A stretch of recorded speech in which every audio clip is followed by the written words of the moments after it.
Välkomna till kvartal 3 2020, Wallenstams delårsrapport.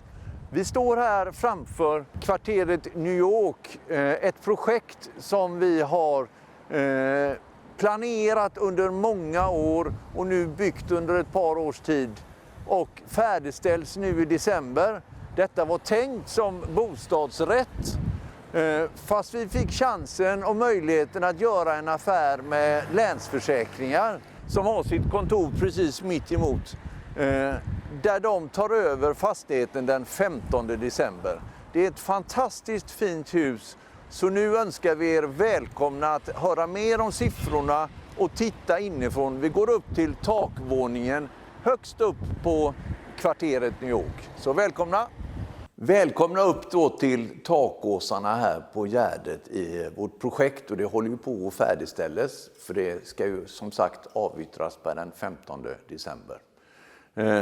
Wallenstams verksamhet måste jag säga löper på fantastiskt väl.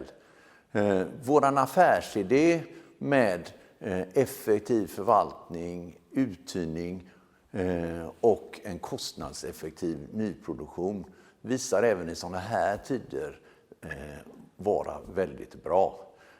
Vi har en massiv efterfrågan från våra kunder på bostäder. Vi har 120 000 i vår bostadskö, och kontor i Göteborg är fortsatt en god efterfrågan på. Så jag känner mig väldigt nöjd med förutsättningarna för Wallenstam som bolag.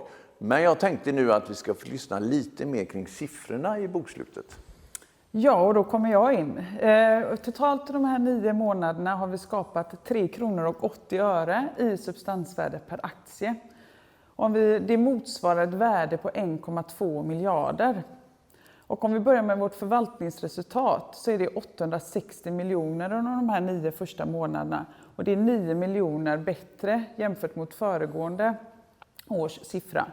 Och det här tycker jag är jättestarkt med tanke på att vi har påverkats negativt av pandemin, där vi har gett totalt rabatter till våra hyresgäster som är mest drabbade av den här pandemin på ungefär 30 miljoner.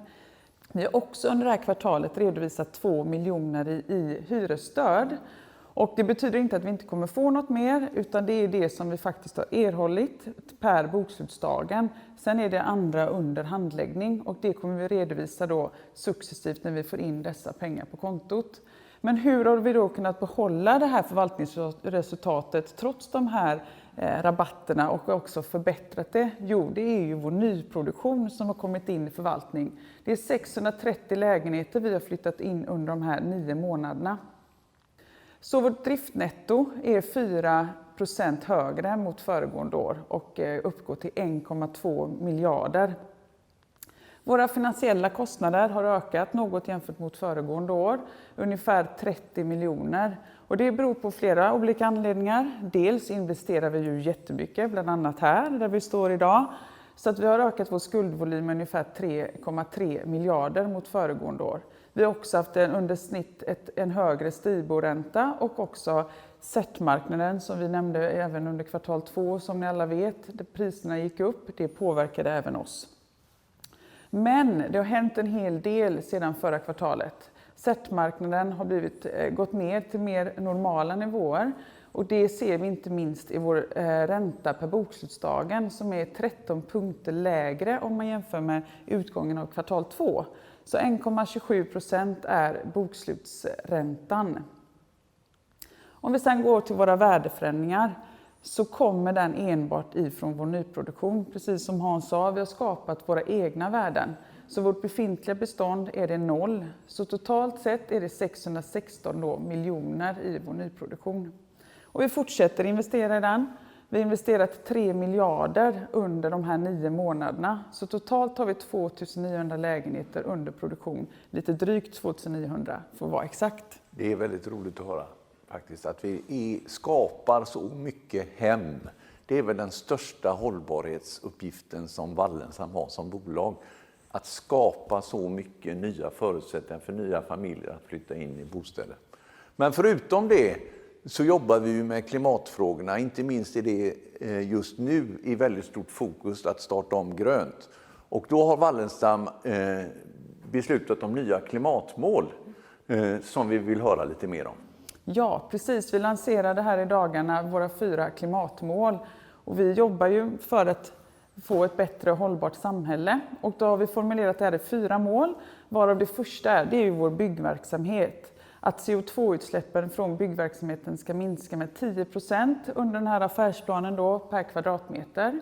Vi har också våra befintliga fastigheter där vi ska minska CO2-utsläppen med 15% på uppvärmd yta. Sen har vi också i våra fastigheter avfallshantering där vi ska minska avfallet med 10% per kvadratmeter. Och sen när vi är ute och reser i tjänst så ska vi göra det CO2-neutralt. Det är ungefär en summering av de målen. Och då ska man ju veta att Wallenstam har ju jobbat med miljöfrågorna under många år. Vi är ju självförsörjande till exempel på vår vindenergi när det gäller energifrågan. Så att det här är faktiskt en utmanande mål också för oss och mina fantastiska medarbetare. Så att, men vi ska absolut kämpa ytterligare med klimatfrågorna. Och vi har också beslutat att våra obligationer som vi kommer sätta på marknaden i framtiden enbart ska vara gröna obligationer. Så att det är på många fronter vi jobbar. Tack så hemskt mycket för att du lyssnade på våran bokslutsdragning och välkomna till nästa. Tack. Tack så mycket.